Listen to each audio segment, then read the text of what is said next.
Good afternoon and welcome back to Sketchbook Sundays. This is episode 3 and today we're going to be looking at shadows and how to create a sort of, we like to describe it as a shadow garden, didn't we?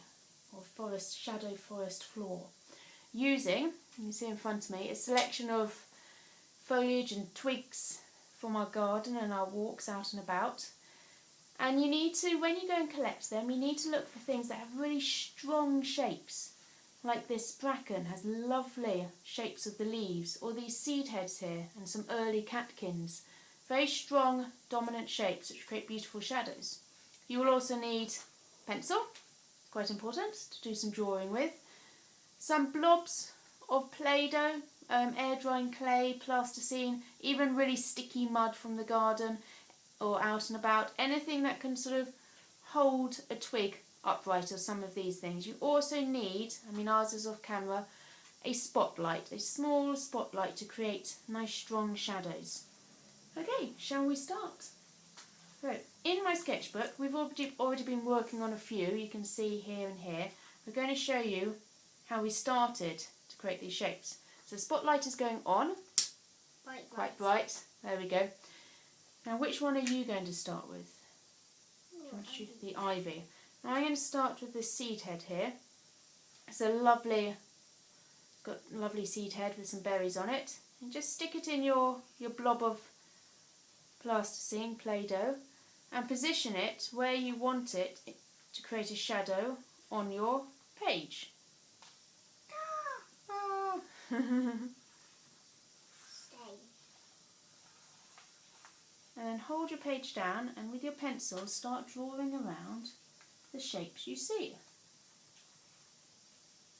We're not filling in any of the details, we're literally just drawing around the shapes we see to start creating and building a series of beautiful organic forms from shadows. There's this weird sort of scrap of leaf off mine. How's your ivy? Concentration.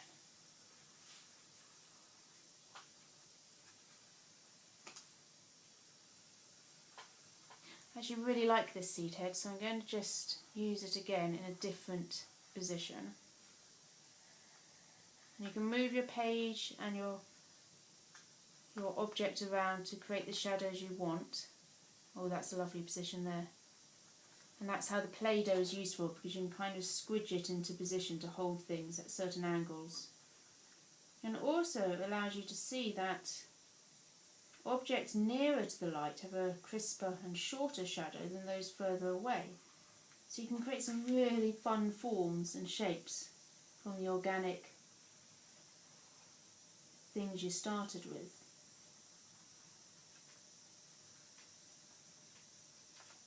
What are you going to do next now your ivy's done? That's so cool. That's such a funny shape, isn't it? Quite weird. It is quite weird. They're my two seed heads. I'm going to do this curly whirly, again a seed head. I think it's seed head from that one. It's a toadflax seed. Oh my goodness, look at that shadow. That's going to be a lot of tracing for me. I'm just going to take the general impression. There's a lot of detail in there. Very pretty.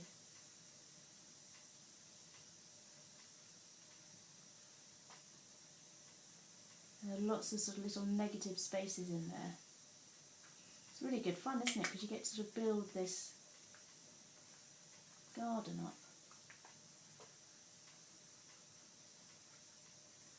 Perfect activity for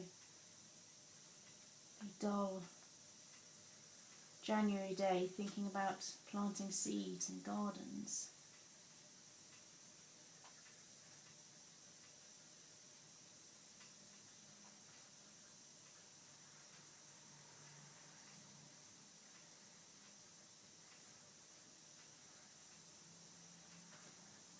Gosh, that's beautiful. Beautiful seed head. I'm going to go straight in there with this rather large shadow that's going to make from this bracken, tip of a bracken. Oh, look at that. I'm going to move my page nearer to the spotlight because I actually want quite a clean impression, because the shadows really pick up the detail of the leaf. That's quite cool, actually. That's a lovely shape. Look how different your seed head is to mine. Oh no, Look at the end. seeds on my page. Oh, the actual seed head is producing seeds. Oh, that's good. Take off seeds. What are you going to do next? Blossom. Yes, this was blossom from a cherry branch which had buds on it, and we put it into a pot of clean water, and about a week later it started to actually blossom. So we've got some wonderful blossom to create shadows with here. And if you don't have access to sort of leaves and things like that, don't forget you can also do this Sketchbook Sunday activity with objects around the house, little figures, or have a play with, for instance, the mesh that you might have around oranges or garlic, that sort of lovely crisscrossy mesh, or stacks of pencils, or really interesting shapes. In fact, you could use the Play-Doh or the plasticine to construct a whole series of man-made objects that all are stuck together to create the most beautiful shadow picture, and then you trace around the whole thing. So don't feel you have to just use organic forms if you don't behind the ivy. have access to them. Mummy, why is that behind the ivy? Is it going behind? Oh, that bracken's lovely. I'm going to add a cheeky little stem down there. I'm going to add also a tip of bracken over here because I actually really like that. There we go.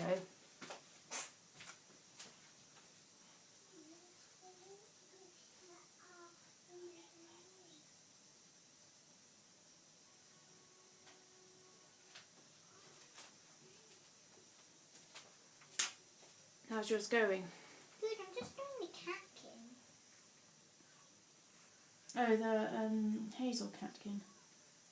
That was an early catkin, wasn't it? Oh, sorry, am I in your way? There you go. It's a nice bit of shadow. And you can have really good fun just building up these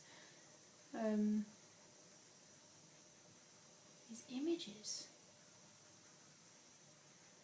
And obviously I'm having to be a little bit quick here just to make sure we fit it all in within the video time frame. But you can spend, these shadows are really detailed and you can pick up some wonderful, wonderful results. Do you want to do any more on yours? Yeah, I could do a couple. You're going to do one more? Should we do one more each? Oh look, you did the little berry, didn't you? No, I didn't do little berry, I did a big berry. Oh yeah, could I use the blossom? Yeah. Yeah? I could do this, I haven't done this. Oh, there. Because if I put it there, I'm going to just hold it slightly. I can see the little stamen of the cherry blossom. I've never done a stamen. I think that might be because you're further away from the spotlight. And so your shadows are they longer or shorter further away? Longer. We'll have to compare have a look at our drawings and compare them nearer the end. Lovely. Oops, if I go excuse the arm. Oh, there's a nice one. Just there. Oh, it's falling. Oh, am I? Sorry. Oh, look. I squished a load of seeds. You're right. That thing produces hundreds of seeds. Told you. You did. Just scoop those out of the way. That was quite funny. Is this your last one? Yeah. Great. I'll make this this cherry branch my last one as well, but I want it there. Am I in the spotlight? Is that okay? Fine. It's fine. Good. Done the last one. Okay, just be patient with me. I'm almost done. I just really like the form of this very long cherry leaf. Earlier I spilled some seeds. I know, they just sort of popped open, didn't they? Those berries are really dry. I know, it just We'll have to fell plant on, one. It just There we fell go. on the piece of paper. We'll have to collect them and see See if we can grow something. Okay, let's try not to shake them everywhere. Okay, let's have a look at our 2 drawings we've just done now. I'm just going to fold my sketchbook back and there we go. So we see this one. Are your shadows, if I turn the light off, there we go. Are your shadows longer or shorter? Longer. They're incredibly much shorter, and also there's slightly less detail in them because my things were quite close to the spotlight, weren't they? And yours are further away. And also the spotlight was at quite a low angle by the time it hit your objects and made them really long shadows. Like when you stand up in the sunshine on a winter's day when the sun is very low, is your shadow longer or shorter? Longer. It is, isn't it? Because the sun is lower in relationship to you standing. So you can see how you can create some really beautiful, beautiful drawings, and you can start building them up to be quite complex. Should we show what we did earlier? Let's turn the page. Yeah, let's turn the page. Da, da, da, da. Drum roll, please. Should we put them on top of one another? Da. Now, do you want to describe yours? So, this one was the berries. Big one.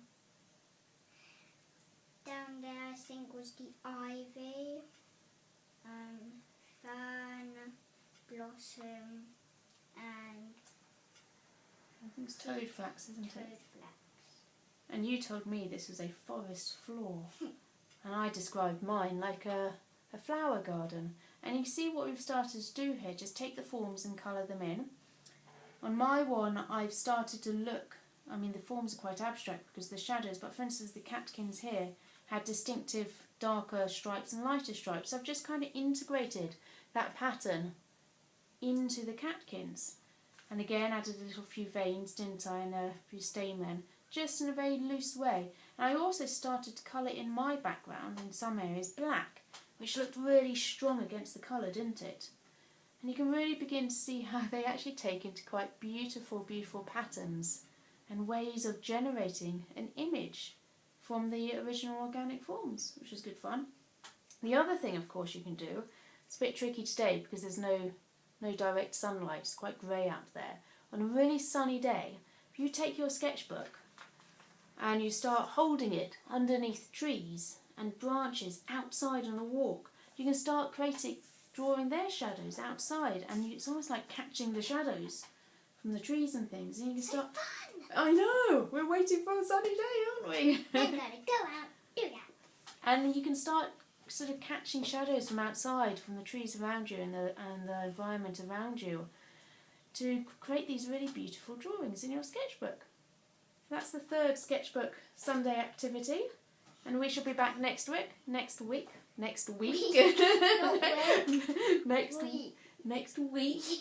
with the 4th Sketchbook Sunday activity. Thank you so much for listening, and have fun everyone.